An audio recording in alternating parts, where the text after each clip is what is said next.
Morning students. हाँ जी बच्चे, कल हमने किया था लिबरलाइजेशन के बारे में। लिबरलाइजेशन में हमने पढ़ा था ट्रेड बैरियर। ट्रेड बैरियर क्या था कि जिसमें क्या लगाई जाती है, गवर्नमेंट्स के द्वारा रिस्ट्रिक्शन लगाई जाती हैं। गवर्नमेंट क्या कर सकती है, ट्रेड बैरियर को इंक्रीज़ और डिक्रीज़ भी कर सकती है।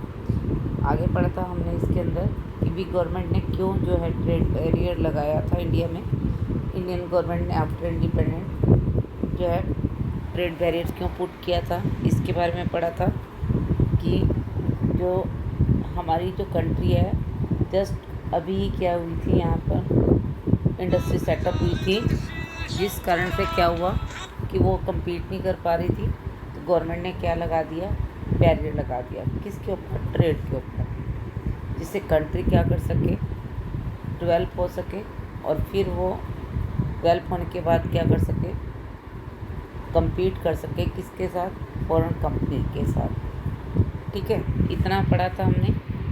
किसके ऊपर बैरियर लगाया गया था? फॉरेन ट्रेड और फॉरेन इन्वेस्टमेंट के ऊपर। फिर गवर्नमेंट ने क्या कर दिया, इसको रिमूव किया था। ये भी पढ़ा था कि क्यों गवर्नमेंट ने जो है ट्रेड बैरियर को रिमूव करा। ठीक है, अब नेक्स्ट टॉपिक है हमारा कि जो लिबरलाइजेशन क्या होता है। जो ट्रेड बैरियर पुट किया था गवर्नमेंट के थ्रू, उसको गवर्नमेंट ने क्या कर दिया, रिमूव करा। बैरियर का मतलब जो भी रिस्ट्रिक्शन लगाई गई थी किसके द्वारा? सेट बाय द गवर्नमेंट के द्वारा, उसे क्या कहा गया है? लिबरलाइजेशन कहा गया है। लिबरलाइजेशन में क्या है कि जो बैरियर था उसको क्या कर दिया गया, रिमूव कर दिया गया।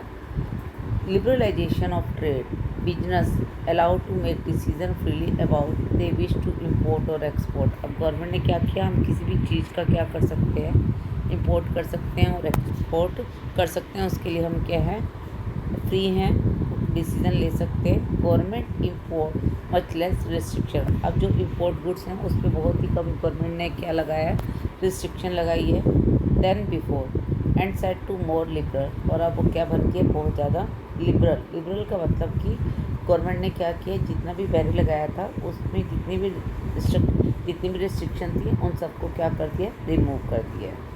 इतनी बात समझ आ गई। नेक्स्ट है इसके बाद,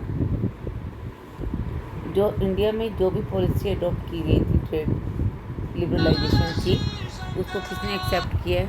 अदर कंट्रीज़ ने भी और वर्ल्ड ऑर्गेनाइजेशन ने भी। ठीक है, अब नेक्स्ट टॉपिक है हमारा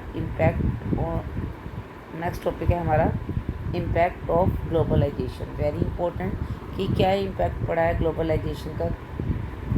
तो सबसे पहला पॉइंट है कि किसके ऊपर सबसे ज़्यादा इम्पैक्ट पड़ा है ग्लोबलाइजेशन में। देखो पहले क्या होता था कि सिर्फ अपने ही कंट्री के अंदर क्या होता था, ट्रेड होता था। ठीक है, तो क्या कंज्यूमर के पास चॉइस होती थी, और हमारे पास कोई भी ऑप्शन नहीं होता था, ज़्यादा चॉइस नहीं होती थी, ज़्यादा ब्रांड्स होते ही नहीं थे, अपनी ही लोकल कंपनी के ब्रांड होते थे। तो जो लोकल प्रोड्यूसर थे वो क्या करते थे, अपनी मर्ज़ी से रेट लगाते थे। तो अब क्या हुआ, जब ग्लोबलाइजेशन आया तो कंज्यूमर के पास क्या हुआ, बहुत सारी चॉइस आई। ठीक है, क्योंकि अब क्या है, दूसरी और कंट्रीज़ भी आकर क्या कर रही हैं, सेटअप देयर इंडस्ट्रीज़, फैक्ट्रीज़। तो यहाँ पर क्या हुआ कि भी अलग अलग ब्रांड के क्या आने लगे, प्रोडक्ट आने लगे, जिससे कंज्यूमर के पास क्या हुआ, बहुत ज़्यादा चॉइस आई। तो सबसे पहले इम्पैक्ट किसके ऊपर आएगा, कंज्यूमर के ऊपर। जिसको देखना है कि ऐसे कंज्यूमर के पास ज़्यादा जो है चॉइस आएंगी।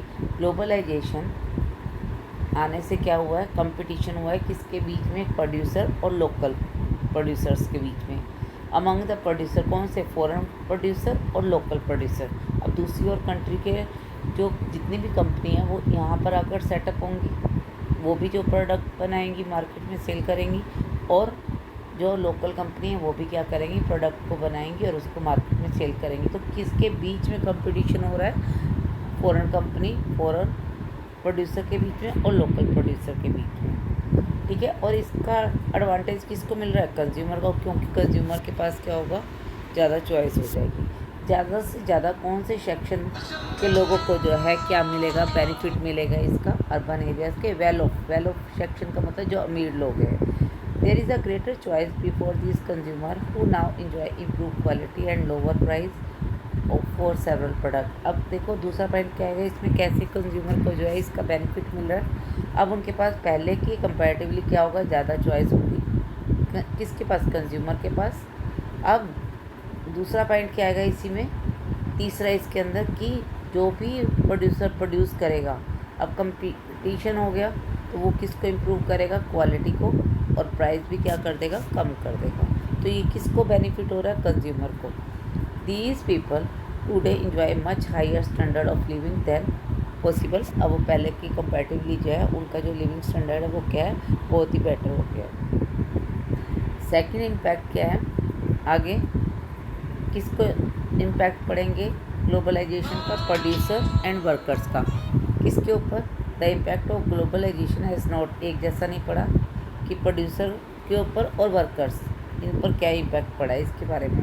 अब मल्टीनेशनल कंपनी इंक्रीज होने के कारण, उनकी इन्वेस्टमेंट के कारण इंडिया में क्या हुआ है, एमएनसी हैज़ इंक्रीज, कितनी बढ़ गई है, लास्ट ओवर द 20 ईयर्स में जो मल्टीनेशनल जो कंपनीज़ हैं उनकी इन्वेस्टमेंट क्या हो गया, इंडिया में बहुत ज़्यादा बढ़ गई है। इसका मतलब क्या है, इन्वेस्टमेंट इन इंडिया में क्या हुआ है, इंडिया में क्या हुआ है, इन्वेस्टमेंट बढ़ रहा है किसका, ग्लोबलाइजेशन का, जो कि उनके लिए बहुत ही ज़्यादा क्या है, प्रोड्यूसर्स के लिए बहुत ज़्यादा बेनिफिशियल है। ठीक है, मल्टीनेशनल कंपनी किन किन चीज़ों को यहाँ पर सेटअप कर रही है, जैसे कि सेल फोन हो गए, automobile, electronics, soft drinks, fast food services, banking in urban areas के अंदर। ठीक है, इन फील्ड के अंदर जो है ग्लोबलाइजेशन, जो फॉरेन ट्रेड है वो जो है ज़्यादा बढ़ गया है, फॉरेन इन्वेस्टमेंट ज़्यादा हो गई है। These producer have a large number of fellow buyers and industries and services, new jobs. अब देखो वर्कर और प्रोड्यूसर पे कैसे इफेक्ट हुआ है कि यहाँ पर इन्होंने ये सेटअप किया तो लोगों को, वर्कर्स को क्या मिला है, काम मिला है। ठीक है, उसके बाद जो है ये क्या देती है, न्यू जॉब्स प्रोवाइड कर रही हैं, तो भी वर्कर्स को क्या मिल रहा है, इसका बेनिफिट मिल रहा है। New jobs has been created, local company supply raw material, local company को कैसे जो है बेनिफिट मिला है कि वो प्रोड्यूसर क्या कर रहे हैं, लोकल कंपनी क्या कर रही है, इनको ऑर्डर, इनको सप्लाई करती है रॉ मटेरियल को। ठीक है, जिसके कारण ये इंडस्ट्रीज़ क्या हो गई, ज़्यादा डेवलप हो गई हैं। तो लोकल कंपनी और वर्कर्स को पर किसका इम्पैक्ट पड़ा है, ग्लोबलाइजेशन का। अब अगला तीसरा पॉइंट है कि जो टॉप कंपनीज़ हैं उनको भी बेनिफिट मिला है, किसके कारण से बेनिफिट मिला है इनको, बेनिफिट फ्रॉम द, किसके कारण, इंक्रीज कंपटीशन के कारण। ठीक है, they have invested in new technology. कैसे बेनिफिट मिला है कि जब भी ग्लोबलाइजेशन आएगा तो वो अपने साथ क्या लेके आएगा, न्यू टेक्नोलॉजी को। टेक्नोलॉजी आएगी तो प्रोडक्शन मेथड क्या हो जाएगा, इंक्रीज़ हो जाएगा, और प्रोडक्शन भी क्या हो जाएगा, ज़्यादा हो जाएगा, जिस कारण। और अगला बेनिफिट क्या मिला है कि ये किसके साथ किसके साथ कोलैबोरेशन हो रहा है इसका, लोकल कंपनीज़ का फॉरेन कंपनी के साथ। ठीक है, जॉइंट क्या कर रहे हैं, बिजनेस कर रहे हैं, जिसके कारण क्या हो रहा है कि जो लोकल प्रोड्यूसर है उनका जो है मल्टीनेशनल कंपनी के आने से क्या हुआ है, बेनिफिट हुआ है। किसको, जो इंडिया की टॉप कंपनी है। ये क्या इम्पैक्ट है किसका, ग्लोबलाइजेशन का। ठीक है, ग्लोबलाइजेशन क्या कर रही है, आने से जो इंडिया की जो कंपनीज़ हैं वो अब किस में कन्वर्ट हो गई है, मल्टीनेशनल कंपनीज़ के अंदर। तो इंडिया की जो मल्टीनेशनल कंपनी है इन्होंने भी क्या किया है कि अपना जो प्रोडक्शन है दूसरी और कंट्री में जाकर अपनी फैक्ट्रीज़ को सेटअप किया है, किसके आने से, ग्लोबलाइजेशन के आने से। ठीक है, इंडिया की कौन सी जो कंपनी है, मल्टीनेशनल कंपनीज़ हैं, जैसे कि मोटर्स, मोबाइल, ठीक है, देन वैक्सी, ठीक है, एशियन पेंट, ये सारी जो है क्या है, हमारी मल्टीनेशनल कंपनी है। ये सारी चीज़ें किसके कारण पॉसिबल हुई है, हमारी ग्लोबलाइजेशन के आने से। ठीक है, ग्लोबलाइजेशन ने क्या क्रिएट किया है, अपॉर्चुनिटी दी है किसको, कंपनी को। The globalisation has also created new opportunity for company providing services, particular किसके अंदर, आईटी के अंदर। इंडियन कंपनी क्या कर रही है, प्रोड्यूस कर रही है मैगज़ीन को, किसके लिए, लंदन बेस्ड कंपनी के बेस पर यहाँ पर उन्होंने क्या प्रोड्यूस किया है, मैगज़ीन को। And call centre are some example हैं। इसके अलावा जो होस्ट सर्विसेज हैं जैसे कि डाटा एंट्री हो गया, एडमिनिस्ट्रेटिव टास्क, ठीक है, are now being done cheaply in countries such as India and are exported to 12 country. तो ये किसके इम्पैक्ट पड़े हमने, ग्लोबलाइजेशन के। तो आपने इसको बहुत अच्छे से लर्न करना है।